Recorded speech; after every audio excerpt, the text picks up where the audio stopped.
Hey everyone, welcome back to Dungeon Brew, where today we're talking about how to run linear quests without railroading your players. Stay tuned. Welcome to Dungeon Brew. Alright, so let's get started. In linear, or close-ended quests, the objective is already known by the GM. You know what you want your players to achieve, and the players have a clear goal, such as rescuing an NPC, delivering an item, or defeating a particular enemy, and the quest concludes when the goal is achieved. To give you a concrete example, let's create a unique quest. Imagine a quest where the players are tasked with retrieving a sacred relic from a temple hidden deep within a cursed forest.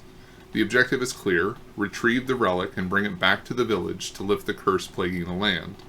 In this quest, the GM has defined the endpoint, retrieving and returning the relic. However, the path to achieving this goal can still offer variations in player agency. When creating close-ended quests, I start with the end in mind. I know what the final objective looks like, and then work backwards towards developing the plot points that will lead the players to that conclusion. Let's talk about the steps in designing a linear quest. First, you want to define the objective. Determine the goal of the quest. The objective should be straightforward and unambiguous, even if you design twists and turns along the way. Outline the plot points. Develop the key events that will occur from the start of the quest to its conclusion. These plot points guide the players through the quest and ensure that the story progresses towards the defined endpoint. Create nuances and options. While the main objective is fixed, allow for variations in how players can achieve it. For example, in the relic retrieval quest, players might choose different approaches: stealth to avoid the forest monsters, negotiation with a guardian spirit, or brute force to overcome obstacles. Prepare for player decisions. Anticipate possible choices the players might make and how these will affect the quest. Prepare contingencies for different actions so you can respond flexibly without derailing the quest. Include subquests and challenges. Add layers to your quest with subquests and challenges that must be overcome. These can include things like puzzles, combat encounters, or moral dilemmas that enrich the main storyline. You need to make sure that they thematically make sense and they're just not kind of throwaway. For instance, the players might encounter a wounded former enemy who knows a safer path through the forest in exchange for help. While close-ended quests have a predefined end, it's crucial to allow players to feel like their choices matter. You may create multiple entry points that ultimately lead to a central point in your overall narrative to kick off your quest, before branching back out to incorporate player decisions. Which, I know that sounds complicated, so let me give you an example. The relic retrieval quest again.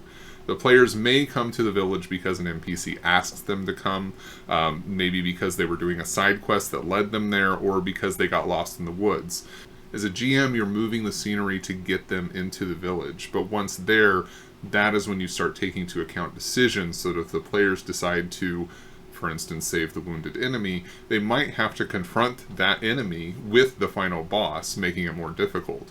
Or they might gain an ally against the final boss because they decided to aid their former enemy. The end goal does not change, but their actions affect the endpoint of the adventure. Even in structured quests, player decisions should have consequences.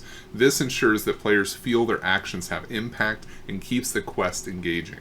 Think of your quest as a road with specific waypoints and crossroads, but allow for detours and side paths that players can explore that still bring them back to the original road.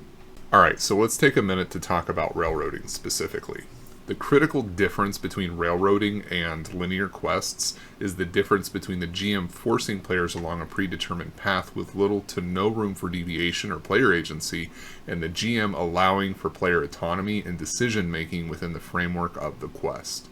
What this means is that while the endpoint is known, the journey to get there can vary significantly based on player choices and actions. Linear quests provide structure and direction without sacrificing the freedom and creativity that are hallmarks of an engaging RPG experience. You want to ensure that players feel their decisions matter and that they are active participants in the story rather than just passengers. Alright, so I want to talk about another example. Let's talk about a CRPG that I'm a big fan of, which is Dragon Age Origins. It has clear objectives for many of the quests, but there's different approaches to achieving. So in Dragon Age Origins, there's a quest where you need to save the son of the Earl of Redcliffe. It can have multiple outcomes based on the player's choices.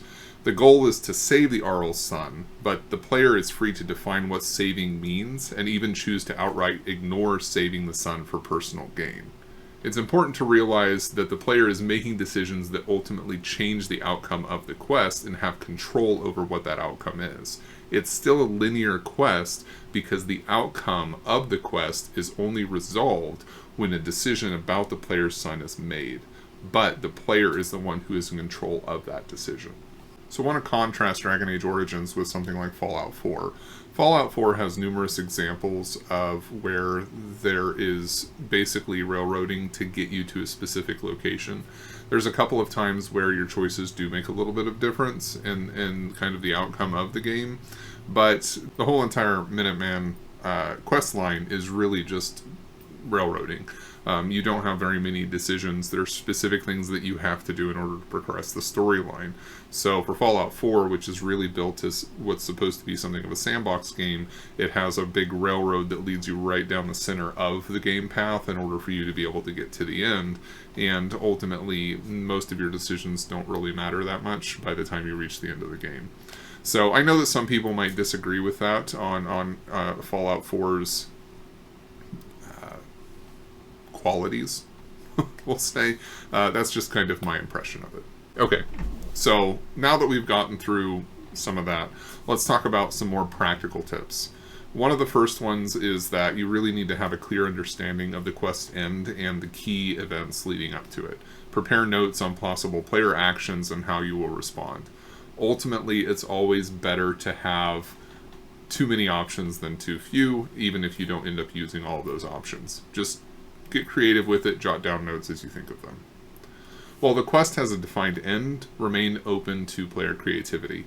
Adapt to their choices and incorporate their decisions into the story, possibly even changing the outcome of the quest. Kind of as a side note to that one, understand what drives your players and creates opportunities for them to express their characters' motivations and backstories within the quest framework.